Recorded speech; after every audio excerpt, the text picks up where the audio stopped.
अब देखते हैं संगीता अरोरा मैम आगे क्या लिखती हैं अपनी डायरी में। So she has written that group number 7 included girls from Assam, Manipur, Mizoram, Meghalaya and Nagaland. Group number 7 जिनकी वो लीडर बनाई गई थी, उस ग्रुप में गर्ल्स थी आसम से, मणिपुर से, मिजोरम से, मेघालय से और नागालैंड से। इन स्टेट्स को बिलोंग करती हुई लड़कियां, लेडीज इनके ग्रुप की मेंबर्स थी। and in that group she was the only teacher from केंद्रीय विद्यालय। ग्रुप नंबर 7 में केंद्रीय विद्यालय को बिलोंग करने वाली केवल एक संगीता अरोरा मैम ही थी। बाकी जो मेंबर्स थे, बाकी जो लड़कियां थीं, वो दूसरे दूसरे ऑर्गेनाइजेशंस को बिलोंग करती थी और वो बेटा असम, मणिपुर, मिजोरम, मेघालय, नागालैंड स्टेट्स की थी। तो Sangeeta Arora ma'am says that she was happy to meet her new group members. अपने नए ग्रुप के मेंबर्स से मिलकर के उन्हें बहुत खुशी हुई। Most of them could not speak Hindi well. ज़्यादातर उनके ग्रुप की जो लड़कियां थीं उन्हें बहुत अच्छे से हिंदी बोलनी नहीं आती थी। वो अपने अपने स्टेट्स की लैंग्वेज जो है वो बोला करते थे। और संगीता मैम वही कह रही हैं कि मुझे बुरा लगता है कि 21 दिनों तक साथ रहने के बाद भी हमारे टीम में एक लड़की थी खुंदुम्बी, जो कि मिजोरम स्टेट की थी, उनसे वो डायरेक्ट बातचीत कभी नहीं कर पाई। इशारों इशारों में या किसी और के ज़रिए वो ज़रूर उनसे बात किए, लेकिन डायरेक्ट कभी बात नहीं कर पाए खुंदुम्बी से। Do you know the reason why? Because Khundumbi could speak only Mizo language. Khundumbi जो थी वो मिजोरम राज्य में बोले जाने वाली जो भाषा है मीज़ो, केवल वही लैंग्वेज जानती थी। अब मैम को मीज़ो आता नहीं था, खुंदुम्बी को मीज़ो के अलावा कोई और लैंग्वेज आता नहीं था, तो दोनों में जो है वो बात नहीं हो पाती थी। दोनों कभी इशारों में बात किया करते थे, जैसे आप लोग डम शराड में किए थे, ठीक है, या तो फिर किसी और के ज़रिए बात किया करते थे। But even then in their hearts they grieve close to each other. भले ही डायरेक्ट बातचीत ये दोनों ना कर पाए 21 दिनों में भी, लेकिन फिर भी बेटा उन दोनों के बीच एक बॉन्डिंग हो गई, एक रिश्ता डेवलप कर गया। ठीक है, ये वो लिखती है। अच्छा देखिए, अब आगे आपके लिए कुछ प्रश्न पूछे गए हैं। क्या है प्रश्न? यहाँ पर आपसे पूछा है what do you think about the responsibilities of a group leader. आपको क्या लगता है कि किसी भी ग्रुप का अगर किसी बंदे को लीडर बनाया जाता है तो उसकी रिस्पॉन्सिबिलिटीज, उसकी जिम्मेदारियाँ, उसकी ड्यूटी क्या है, ये आप बताइए। तो बेटा कुछ तो आप पहले ही आइडिया ले चुके हो कि सबसे बड़ी रिस्पॉन्सिबिलिटी तो है कि they have to take care of each and every member of that group, कि उन्हें ध्यान रखना है ग्रुप के सारे मेंबर्स का। ठीक है, और भी बहुत सारी बातें हैं जो कि हमने पहले भी डिस्कस की हैं। तो आप बेटा ओरली इसका आंसर भेजोगे, ठीक है, ओरली भेजना है। और फिर देखिए next question is how would you feel if you were made a leader in such a camp. अगर इसी तरह का कोई एडवेंचरस कैंप ऑर्गेनाइज किया जाता है और आपको किसी ग्रुप का लीडर बना दिया जाए, तो आपको कैसा लगेगा? आपको खुशी होगी, एक्साइटमेंट होगा, साथ में थोड़ा डर भी होगा, कैसा लगेगा? ठीक है, that you have to share with us. फिर बेटा आपको आगे पूछा है कि what does a monitor in your class have to do. बच्चों, क्लास का जो मॉनिटर होता है वो भी तो एक ग्रुप का लीडर ही होता है। आपके क्लास के बच्चों का जो ग्रुप है उसका लीडर कौन? आपके क्लास का मॉनिटर। हमारे भीम सेना का सरपंच कौन? आकाश वाल्मीकि। आकाश सुन रहे हो ना? तो तुम्हारी क्या जिम्मेदारियां हैं याद करोगे और अपने ड्यूटीज़ और रिस्पॉन्सिबिलिटीज़ को निभाओगे। तो बेटा मॉनिटर जो होता है उसको क्या क्या करना होता है? तो सबसे पहली बात, चूंकि वो पूरे क्लास का लीडर है, तो अगर क्लास में हल्ला होता है तो तुम लोग जानते हो टीचर जो है पहले मॉनिटर को डांट लगाते हैं। ठीक है बेटा, एक तरह से कहो तो सारे बच्चों की जिम्मेदारी उसके ऊपर थोड़ी बहुत ज़रूर रहती है। केवल चौक का ध्यान रखना, टीचर क्लास में आए या नहीं आए, क्लास क्लीन है या नहीं, ठीक है, कॉपीज सबकी पहुंची मैम के पास या नहीं, केवल यही बातें नहीं हैं जो कि मॉनिटर को करनी होती है। मॉनिटर बहुत सारी चीज़ों के लिए ज़िम्मेदार है। क्लास में किसी को कोई तकलीफ़ है तो उसको भी बेटा मॉनिटर जो है वो टीचर तक पहुंचाता है ना। और भी बहुत सारी चीज़ें हो सकती हैं, जैसे अगर मान लीजिए कि क्लास को कुछ कहना है, जैसे आप लोग अगर सर्वे करते हो वाटर का, आपको मिलता है कि मैडम स्कूल में पीछे जो है यहाँ पर गंदगी जमा हो रही है, यहाँ पर वाटर लॉगिंग हो रहा है, मैडम हमें जो है इसको ठीक करना चाहिए। तो उसके लिए भी हो सकता है कि आपके क्लास का मॉनिटर जो है वो क्या करे कि आपके क्लास टीचर को आपके बिहाफ पे, ठीक है, एक लेटर लिख करके दे। और आपको अगर याद हो अच्छे से तो क्लास 4 में बेटा you were punished once by principal sir, you were creating ruckus in the class में बैठ करके शोर शराबा पूरा कर रहे थे। तो एक बार प्रिंसिपल सर आए थे और उन्होंने आपको पनिश कर दिया था। क्या कि आपको पूरे 1 महीने तक प्लेग्राउंड में खेलने नहीं दिया, आपको जो है वो CMP रूम में भी नहीं जाना था, याद है। तो उसमें क्लास के तरफ से सॉरी, ठीक है, किसने लिख के दिया था? मॉनिटर्स ने दिया था। देखिए गलती सबने मिलके की, सबको पनिशमेंट मिला, ठीक है। फिर सबके बिहाफ पे आपके मॉनिटर्स जो थे वो प्रिंसिपल सर के पास एक अपॉलॉजी सॉरी वाला लेटर लिख के दिए थे, तब आपको पनिशमेंट से छुटकारा मिला था, याद है, ठीक है। यही नहीं, क्लास के बच्चों को मोटिवेट करना, उनका हौसला बढ़ाना, ठीक है, ये सारी चीज़ें जो है वो लीडर की जिम्मेदारी होती है, मॉनिटर की जिम्मेदारी होती है। और ऐसा भी नहीं करना है कि हम मॉनिटर बन गए तो बस जो मेरी मर्जी होगी वही करेंगे। आपको सारे बच्चों को ध्यान में रखते हुए, सारे बच्चों से डिस्कशन करके, सजेशंस लेके, एडवाइस लेके तब काम करना है, ठीक है।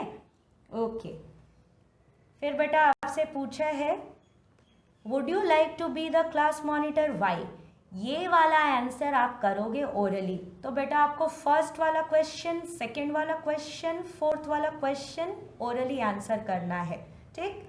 थर्ड तो मैंने आपको समझा दिया, इसको लिखने की ज़रूरत नहीं है, लिखना चाहो तो लिख लो, हाँ जी, ठीक है, ओरली भेज दोगे। लास्ट क्वेश्चन में क्या पूछा गया, आप क्लास के मॉनिटर बनना चाहोगे, क्यों, और अगर नहीं बनना चाहोगे तो क्यों नहीं, ठीक है।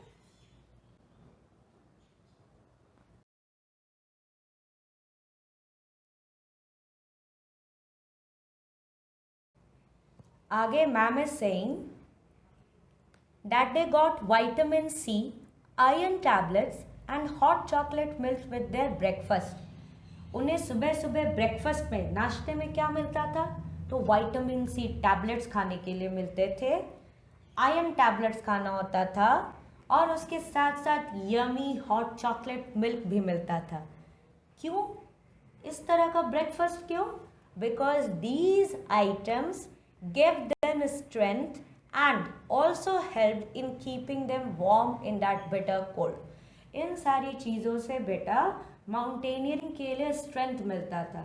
माउंटेनियरिंग में इतना भाग दौड़ कर रहे हो, रॉक क्लाइंबिंग कर रहे हो, चढ़ाई कर रहे हो, उतर रहे हो, रिवर्स क्रॉस कर रहे हो, है ना, तो इतना सारा फिजिकल काम करने के लिए जो स्ट्रेंथ चाहिए, एनर्जी चाहिए, वो इस तरह के खाने से मिलता था। दूसरी बात बेटा, इतनी ठंड में खुद को गर्म रखने में भी इस तरह का खाना जो है वो हेल्प करता है। आपको पता है चॉकलेट जो होता है ना, चॉकलेट से ढेर सारी कैलोरी यानी कि ढेर सारी एनर्जी मिलती है। आयरन जो होता है, आयरन बेटा हमें एनर्जी भी देता है, हमारे बॉडी के अलग अलग सेल्स को एनर्जी देने में ये हेल्प करता है। उसके साथ साथ बेटा ये हमें गर्म रखने में भी मदद करता है। विटामिन सी का क्या काम है, तो vitamin C it helps to fight against diseases, it makes our immune system stronger. Vitamin C जो है वो हमें बीमारियों से लड़ने में मदद करता है। बीमारियों से लड़ने का जो हमारा सिस्टम है ना, जिसे इम्यून सिस्टम कहते हैं, उसे और स्ट्रेंथन करता है, उसे और बेटा पावरफुल बनाता है ना। और एक और चीज़ है, विटामिन सी आयरन के एब्जॉर्प्शन में ज़रूर मदद करता है। अब कभी कभी ऐसा होता है लोग आयरन टैबलेट्स खा रहे हैं लेकिन बॉडी में एब्जॉर्ब नहीं होता है, तो विटामिन सी जो है उस आयरन को बॉडी में एब्जॉर्ब करने में हेल्प करता है, ठीक है। तो कुल मिलाकर के अगर आप समझना चाहें तो vitamin C, iron tablets, hot chocolate, ये सारी चीज़ें ब्रेकफास्ट में इसलिए दी जाती थी ताकि इन्हें माउंटेनियरिंग करने के लिए एनर्जी मिले और ख़ुद को गर्म रखने में ये चीज़ें मदद करें। ठीक है, ओके। फिर मैम आगे क्या कहती हैं? Every morning there would be a medical checkup, we tied our bandages and counted the days left. हर सुबह सुबह भाई इनका मेडिकल चेकअप होता था और मैडम कह रही हैं कि हम चोट लगती थी, बैंडेजेस लगाते थे और दिन गिनते थे कि कब ख़त्म होगा ये ट्रैकिंग का ट्रिप, कब ये कैंप ख़त्म होगा भाई। ठीक है, तो हमारी जान बचेगी कम से कम। आगे देखिए, मैम लिखती हैं after an 8 kilometre track we reached a river. 8 kilometre trekking करने के बाद संगीता अरोरा मैम और उनकी टीम जो है वो पहुंचती है रिवर पे।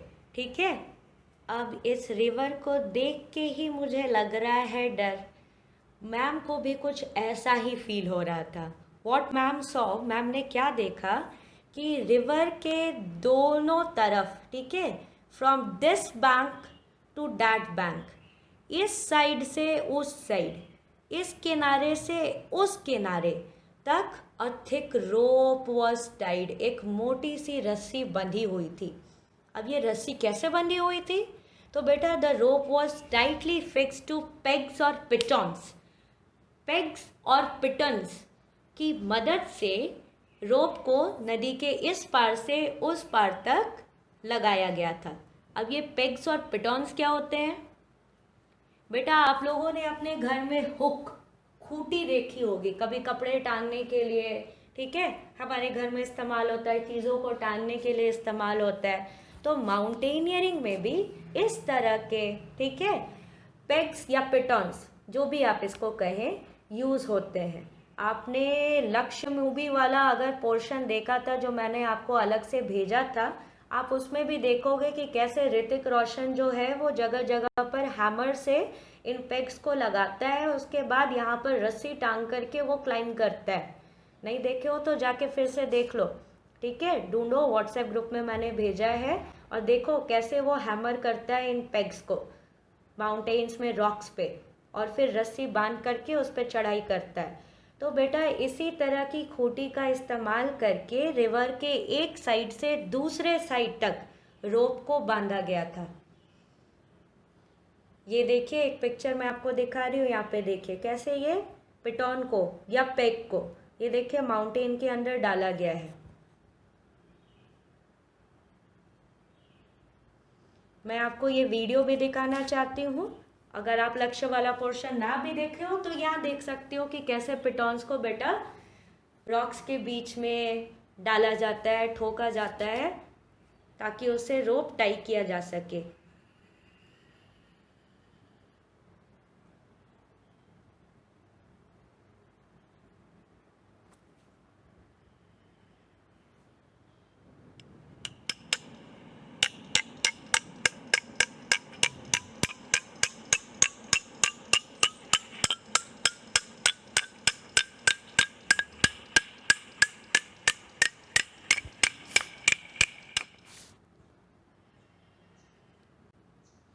अब इसी तरह से बच्चों, मुझे लगता है कि आपने अब तक में गेस कर लिया होगा कि आगे होने क्या वाला है।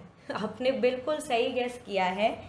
They were asked to cross that river using that rope. उस ठंडे पानी में उतर करके, जिसमें नीचे में बहुत सारे स्लिपरी रॉक्स थे, उन्हें इस पार से उस पार जाना था उस रस्सी का सहारा लेकर के।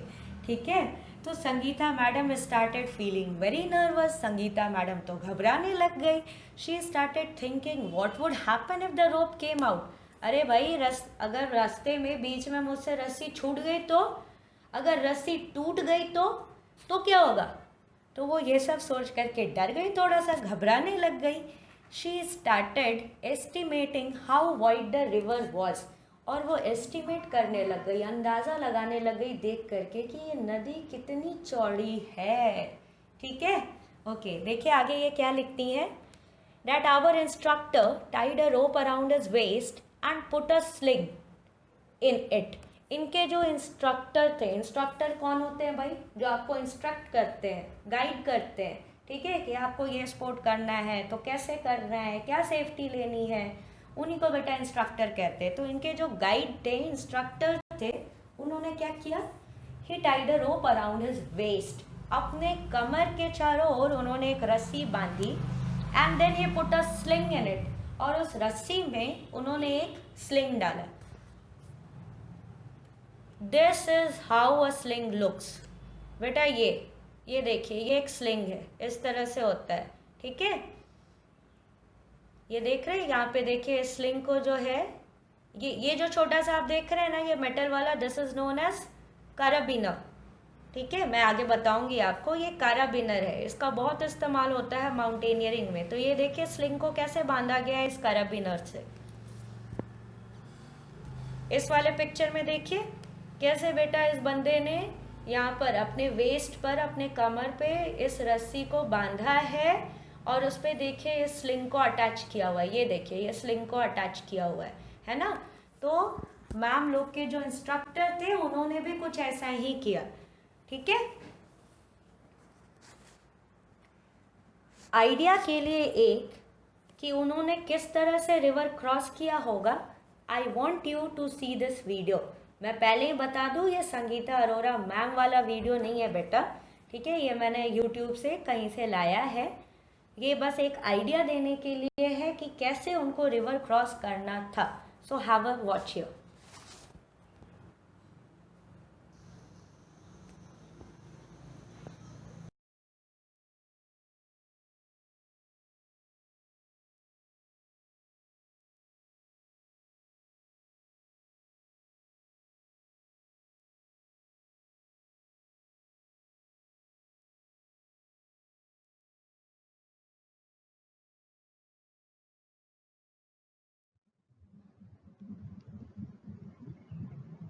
अभी आप देख रहे हैं कि कैसे इनका बैलेंस जो था वो बिगड़ गया, शायद स्लिप कर गई. नीचे रॉक्स जो होते हैं बेटा, छोटे छोटे पत्थर, बड़े पत्थर बहुत स्लिपरी होते हैं. ऊपर से पानी इतना ठंडा कि पूछो मत. तो आप देखें कि उनका बैलेंस बिगड़ गया, लेकिन वो रस्सी को पकड़ी हुई थी, इसलिए चलो कुछ हुआ नहीं. अब ये सेफली फिर से कोशिश कर रही है रिवर को क्रॉस करने की. देखिए कितने स्ट्रॉन्ग वेव्स हैं उस पर पैर जमा करके. और बिलीव मी, हमें भी जब ये कराया गया था, पानी में पैर रखते ही ऐसा लगा कि भाई हमारे तो सेंसेस ही काम करना बंद कर दिए. इतनी ठंड थी, पानी इतना ज्यादा ठंडा था, हमें लगा कि भाई हमारा पूरा शरीर ही जम गया. और नीचे जो बेटा रॉक्स थे वो बहुत ज्यादा स्लिपरी थे. एक तो ठंडे से हमें बुझा ही नहीं रहा था कि पैर उठाएं तो रखे कहाँ, पैर उठा रहे हैं कि क्या कर रहे हैं, कुछ फील ही नहीं कर पा रहे थे.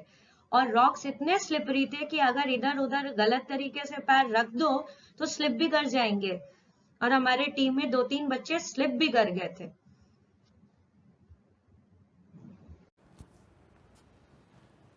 So like this, walking through the icy water. देखिए लिखा हुआ आइसी वाटर, आइस कोल्ड, ठंडा था भाई पानी.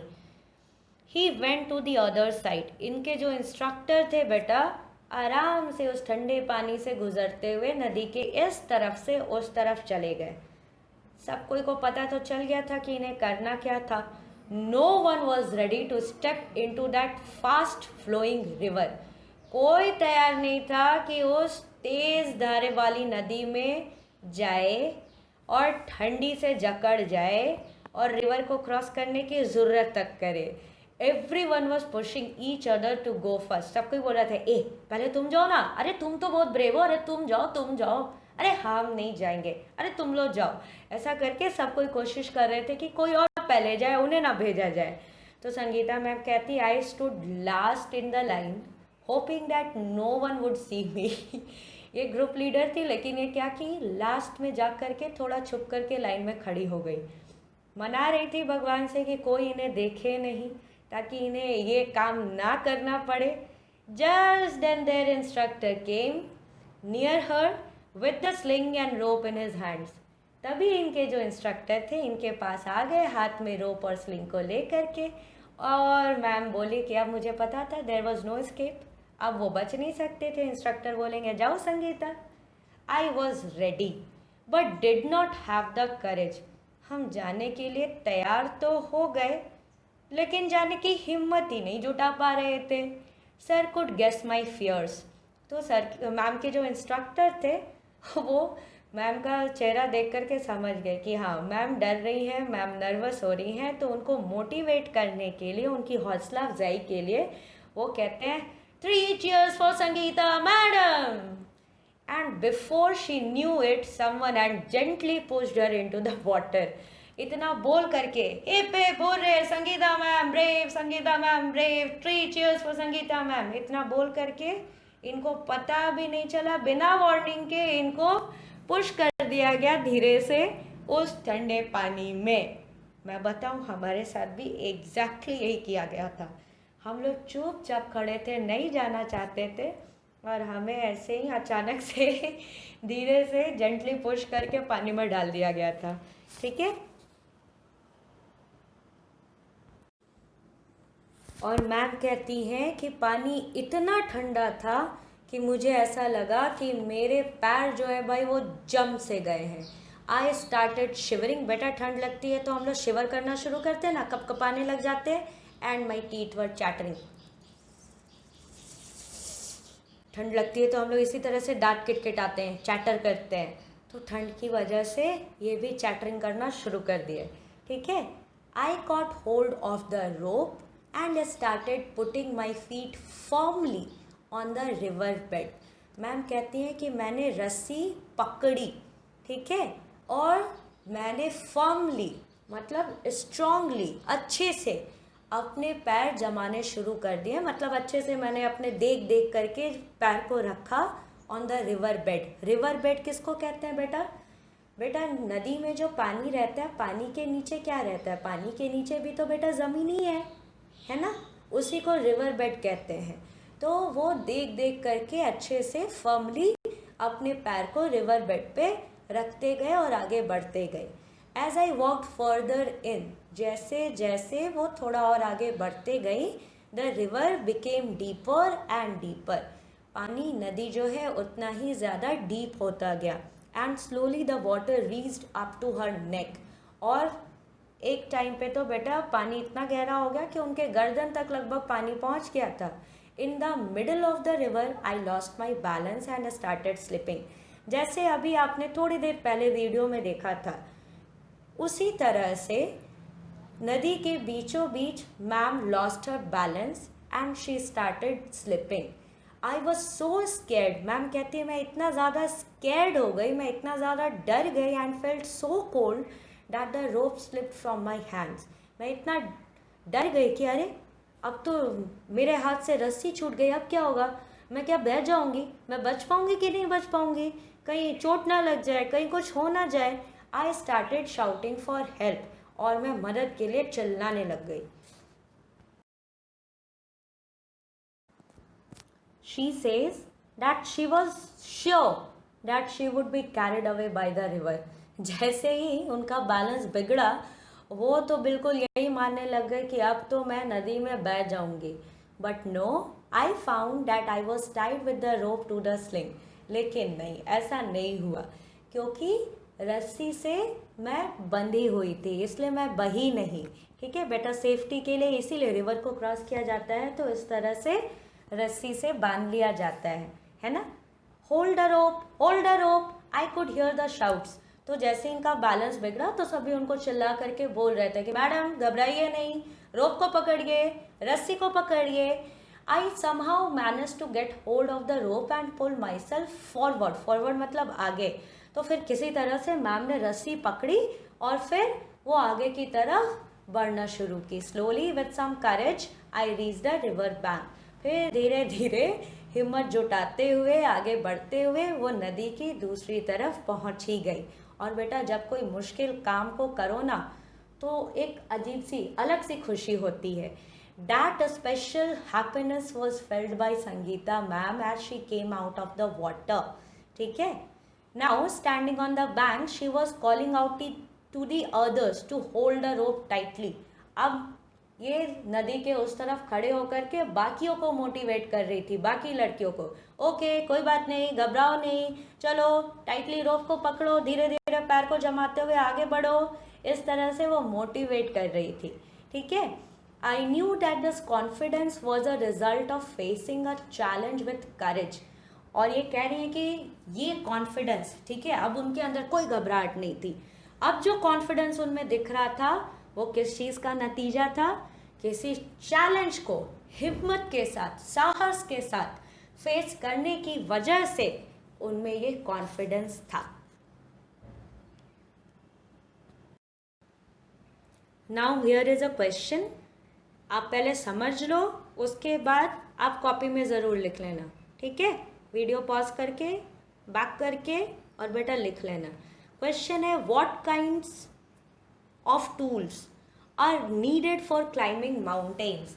माउंटेनियरिंग के लिए, माउंटेन्स पे चढ़ाई करने के लिए, उतरने के लिए, इन सारी चीज़ों के लिए किस तरह के टूल्स की ज़रूरत है, किस तरह की चीज़ें चाहिए होती हैं, ठीक है। वैसे तो बेटा अगर सच्ची में लिस्ट बनाने जाओ तो there are many many many things that will be required, लेकिन हाँ, कुछ बहुत ज़रूरी चीज़ें जो कि माउंटेनियरिंग के लिए ज़रूरी हैं वो मैं आपको दिखा रही हूँ। इनका क्या इस्तेमाल है, क्या यूज़ है, ये भी मैं आपको समझा रही हूँ। आपको किसी और टूल के बारे में पता हो तो do share with us in the WhatsApp group, ठीक है। ये देखिए, ये है भाई स्पेशल माउंटेनियरिंग के लिए बने हुए बूट्स, जूते। क्या खास बात है इसमें? बेटा एक तो बेटा जब ये चलते हैं आप तो ये अच्छे से ग्रिप बनाने में हेल्प करता है, ठीक है। दूसरी बात, इस तरह के जो माउंटेनियरिंग बूट्स होते हैं वो ऐसे बने हुए रहते हैं कि उनमें क्रैम्पॉन जो होता है उसको अटैच किया जा सकता है। ये जो आप अपने स्क्रीन पे अभी फोटो देख रहे हैं, this is the picture of crampon. मैं बता रही हूँ आगे, देखो, ये देखो कैसे ये माउंटेनियरिंग बूट्स है और इस पे इस क्रैम्पॉन को लगा दिया गया है।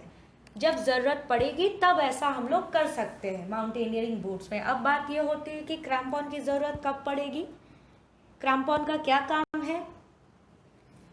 तो बेटा क्रैम्पॉन, जब भी आप किसी स्नोई सरफेस पे, आइसी सरफेस पे चल रहे हो तो बर्फ में पैर जमाने के लिए, ठीक है, एक फर्म ग्रिप बनाने के लिए क्रैम्पॉन्स की ज़रूरत पड़ती है। जैसे आप यहाँ पर देख रहे हैं, ये देखिए, ये पॉइंटेड है ना इसके दांत, ये क्रैम्पॉन्स के। इसको अगर जूतों में लगा दो तो इसको बेटा आराम से तुम बर्फ पर चल सकते हो अपना ग्रिप बना करके, और फिसलोगे भी नहीं, ठीक है।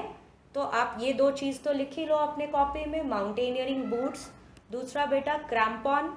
फिर आगे और बताती हूँ, इन सबको लिखते जाओगे। इफ पॉसिबल, अगर आपसे पॉसिबल हो, ड्रॉ देयर पिक्चर्स ऑल्सो। ये भी देखें कैसे ये फॉर्मली क्रैम्पॉन की मदद से आइस पे चल रहे हैं। फिर बेटा अभी आपने पढ़ा था पेग्स और पिटॉन्स, ठीक है। बहुत अलग अलग तरह के भी होते हैं, लेकिन इनका पर्पस क्या होता है कि इसको खूंटी जैसा, हम लोग तो भाई हिंदी में खूंटी कहते हैं, इसका इस्तेमाल किया जाता है। कहीं पर रॉक्स में इसको ठोक दिया जाता है, हैमर कर दिया जाता है और इससे रस्सी वगैरह टांग दी जाती है, ठीक है। रस्सी, रस्सी तो भाई बहुत ही ज़रूरी चीज़ है। स्लिंग की ज़रूरत पड़ती है। फिर बेटा हैमर की ज़रूरत पड़ती है। और आप यहाँ पर देख रहे हो माउंटेनियरिंग में जो हैमर यूज़ होता है उसमें दो तीन और उससे काम लिया जाता है। देखिए इस फेस के तरफ से आप ठोक सकते हो, हैमरिंग कर सकते हो, ठीक है। इस तरफ देखिए बेटा, इस तरह से पॉइंटेड जैसा बना हुआ रहता है, इसको इस तरह के छेद में घुसा करके, डाल करके इसको बाहर भी निकाला जा सकता है, ठीक है। और फिर यहाँ पर देखिए इसमें खुद भी एक छेद होता है ताकि इसको किसी चीज़ से अटैच वगैरह करना हो तो किया जा सके, ठीक है। ये देखिए यहाँ पर, ये देख लीजिए, ये जो है ये स्लिंग है। ये जो देख रहे हो ये पिंक कलर का बना हुआ है, ये क्या है, कैराबिनर, ठीक है। ये सारी चीज़ें इस्तेमाल होती हैं माउंटेनियरिंग में। तो लिख लोगे हैमर। ये अभी आपको कैराबिनर दिखाया गया था, ये देखिए कैराबिनर। यहाँ पे देखिए कैसे इस कैराबिनर का इस्तेमाल किया गया है रोप को अटैच करने के लिए या स्लिंग को अटैच करने के लिए, या दूसरा कैराबिनर बेस से अटैच किया जा सकता है, कुछ और टूल को अटैच किया जा सकता है। Then this is ice axe. ये है भाई आइस एक्स, नॉर्मल वाला एक्स नहीं है। इसका क्या इस्तेमाल करते हैं, तो बहुत सारा इस्तेमाल है बेटा। जब ऐसे ही नॉर्मली चल रहे हो, ठीक है, तो इसको एक वॉकिंग स्टिक की तरह यूज़ किया जा सकता है। आपको तो पता है कि जब बर्फ पे चलना होता है या ऐसे ही ट्रैकिंग कर रहे हैं, चढ़ाई कर रहे हैं, उतर रहे हैं, तो कई बार बेटा वॉकिंग स्टिक की ज़रूरत होती है ना। तो इसको वॉकिंग स्टिक की तरह भी यूज़ कर सकते हैं। और भी इसके ढेर सारे काम हैं। एक इम्पॉर्टेंट काम मैं आपको दिखाती हूँ।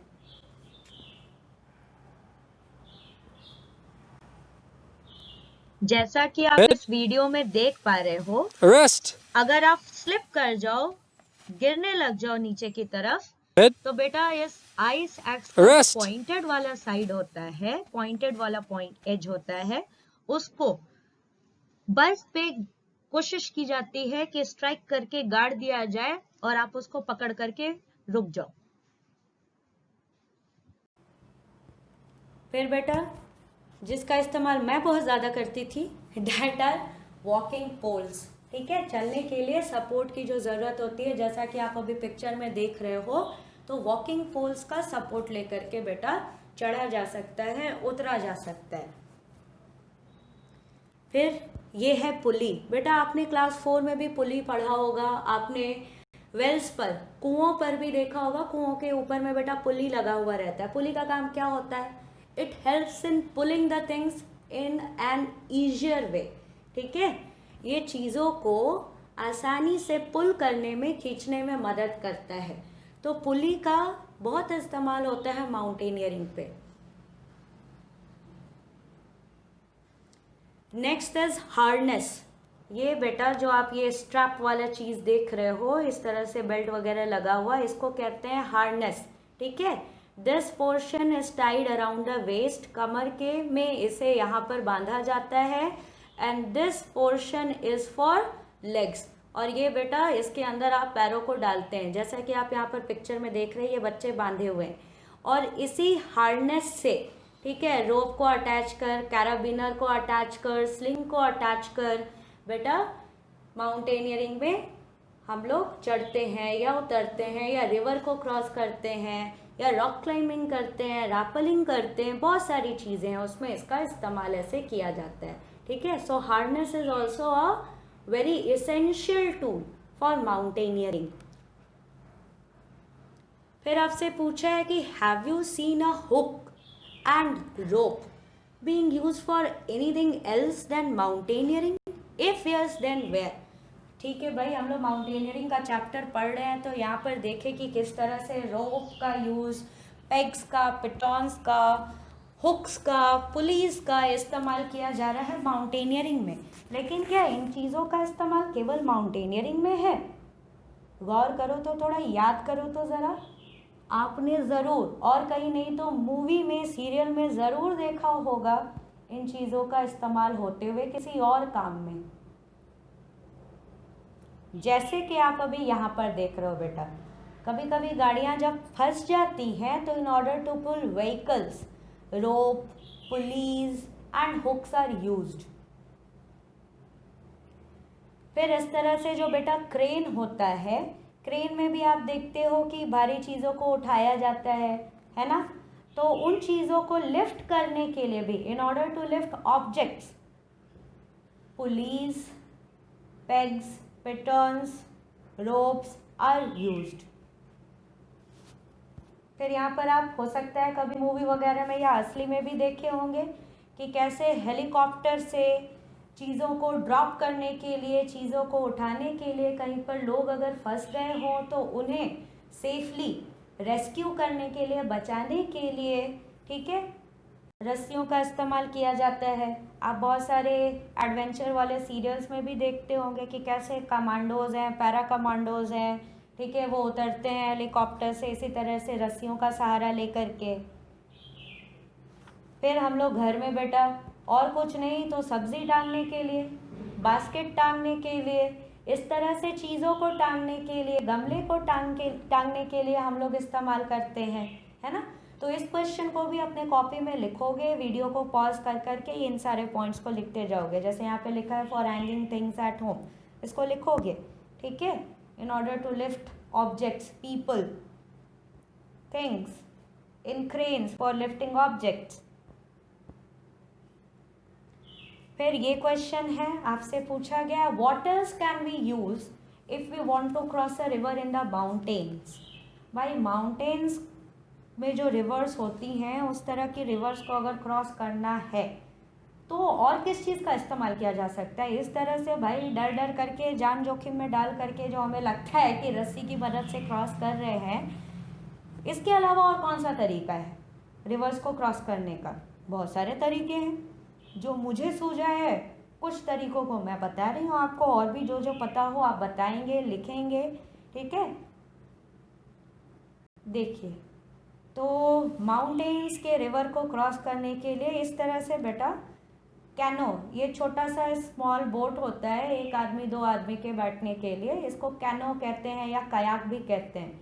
तो इस तरह के कैनो का, कयाक का यूज़ किया जा सकता है। And let me tell you that the girl who is sitting here inside the canoe, that is your Vidisha madam. ये हमारा जो बेटा ट्रिप हुआ था हिमाचल प्रदेश का केंद्रीय विद्यालय की तरफ से ही, व्हेन वी वर स्टूडेंट्स, उस समय का है। आप देख सकते हैं यहाँ पर भी कितना रिवर डीप है, ठीक है। यहाँ पर आप देख सकते हो मेरे ग्रुप की एक लड़की है, ये कैसे इसे क्रॉस कर रही है, और यहाँ पर रोप भी नहीं है, ठीक है। पानी बहुत ठंडी थी, मैं बता दूँ, और मैं तो एक नंबर की डरपोक थी। मेरे सारे ग्रुप मेंबर्स जो थे वो जल्दी जल्दी एक दूसरे का हाथ पकड़ के क्रॉस कर गए, मैं तो बीच में अटक गई थी, ठीक है। बाद में सब चिल्लाया, अरे विदिशा चलो ना, कितना डरती हो। धीरे धीरे डर डर डर करके तब मैं आगे बढ़ी। और ये हमें कैनोइंग भी कराया गया था, कयाकिंग भी कराया गया था, तो ये भी मैंने किया था, ये मैंने अच्छे से किया था। ये देखिए मैं खुद से और चप्पू चला रही हूँ। सबने कहा बेटा विदिशा मैडम आपने, मैडम तो नहीं थी तब विदिशा आपने बहुत अच्छा किया, ओके। इस तरह से बेटा आपने देखा होगा राफ्टिंग, इसको राफ्टिंग कहते हैं, राफ्टिंग का भी इस्तेमाल किया जाता है। So you can use raft.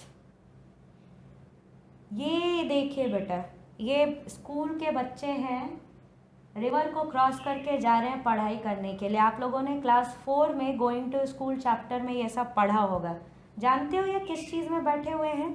गौर से देखो बेटा, ये बड़े बड़े बर्तन जो हमारे घर में किचन में इस्तेमाल होते हैं उसको देखिए बेटा इन्होंने फ्लोट करा दिया है, और उसके अंदर बैठ करके ये देखिए जुगाड़ लगा करके, और ये स्विम करके, फ्लोट करके ये रिवर को क्रॉस कर रहे हैं स्कूल जाने के लिए।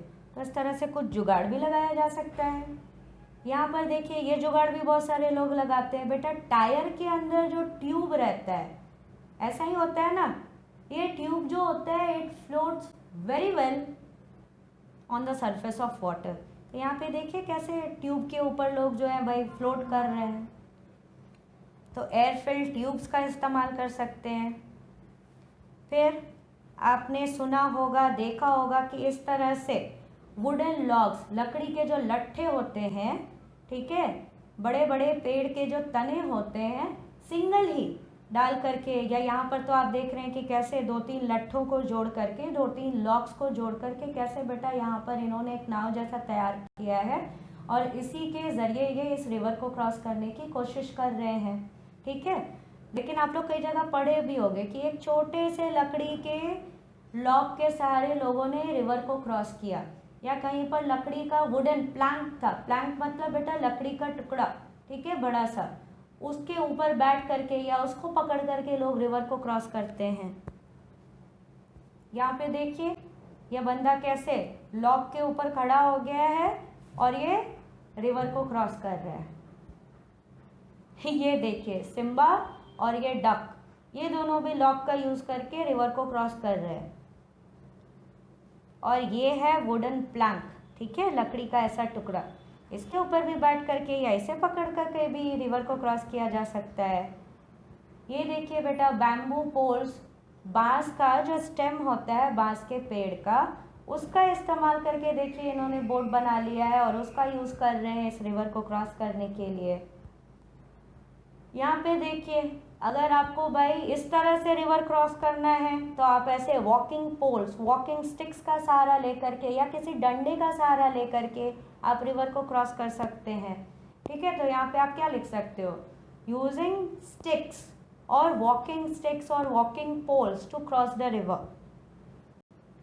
यहाँ पे देखिए और कुछ काम नहीं है, स्विमिंग आता है तो स्विम करके क्रॉस कर लीजिए। और ये देखिए बेटा ये केन बैम्बू का बहुत सारे लोग इस तरह से छोटा सा बोट जैसा बनाते हैं और इसको यूज़ करते हैं रिवर्स को क्रॉस करने के लिए। ये बेटा नॉर्थ ईस्ट साइड में असम वगैरह में इस तरह का बहुत लोग यूज़ किया करते हैं। नहीं तो कुछ चलो भाई इस तरह का ट्रॉली भी रहता है, ट्रॉली का इस्तेमाल किया जा सकता है और ढेर सारे तरीके हो सकते हैं रिवर को क्रॉस करने के लिए। पैराशूट से इस पार से उस पार हो जाइए, नहीं तो कुछ उपाय लग जाए हेलीकॉप्टर से इस पार से उस पार हो जाइए। So there are various ways using which you can cross rivers, ठीक है। Again there are some questions for you, तो आप इन्हें अपनी कॉपी में भी नोट करेंगे समझने के बाद। First question is why do we need extra energy on the mountains. अरे भाई माउंटेन्स पे जाते हैं तो हमें एक्स्ट्रा एनर्जी क्यों चाहिए, आपको आंसर पता है ना। We need extra energy on the mountains to keep us warm. ज्यादातर माउंटेन्स पे भाई ठंडी रहती है, ठीक है। Not all mountains are cold, लेकिन ज्यादातर माउंटेन्स पे भाई आपको ठंडी ही मिलेगी और वहां पर आपको अपने बॉडी को वार्म रखने की जरूरत होती है, तो उसके लिए एक्स्ट्रा एनर्जी चाहिए।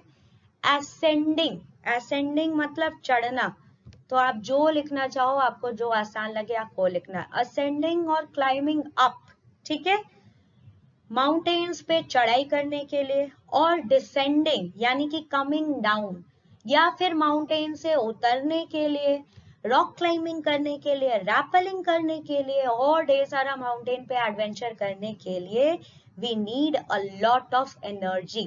हमें ढेर सारी एनर्जी की जरूरत होती है। अब इतना फिजिकल टास्क करोगे तो भाई एनर्जी की जरूरत तो पड़ेगी ही, ठीक है। तो आप इस तरह से अपनी कॉपी में लिख सकते हैं और you can write your own answer in your own words. Next question is have you heard of anyone who has done something adventurous. क्या आपने किसी ऐसे आदमी के बारे में सुना है जो कि एडवेंचर किया हो, किसी भी तरह का? सुना है तो किस तरह का? क्या किसी ने किसी को रेस्क्यू किया when there was fire, या फिर आपने दशरथ माझी का नाम सुना है? नहीं सुना है तो चलो फिर अब गूगल अंकल से इंफॉर्मेशन जुटाओ, गूगल अंकल को बताओ, पूछो, वो आपको बताएंगे दशरथ माझी के बारे में। दशरथ माझी ने क्या एडवेंचर किया था? और कुछ नहीं तो बहुत सारे बच्चों ने बेयर ग्रिल्स के बारे में सुना होगा, है ना, और बहुत सारी कहानियां आपने एडवेंचर वाली सुनी होंगी।